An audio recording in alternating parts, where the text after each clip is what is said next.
ఆ వెలికి చేయి ఎలా పంపిస్తా ఉన్నారు పోయిందా అమ్మ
జరిగింది చేపట్ను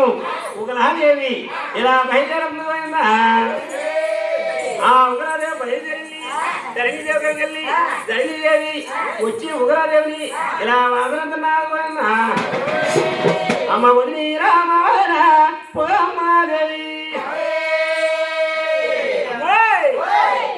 రామవదన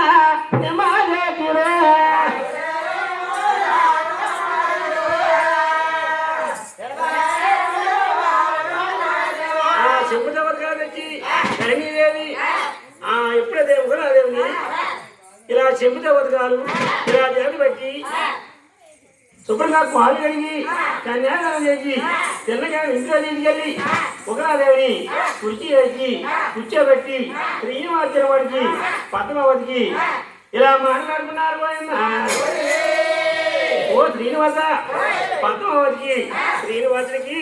కళ్యాణం ఉండాలని ఇలా మాట్లాడుతున్నారు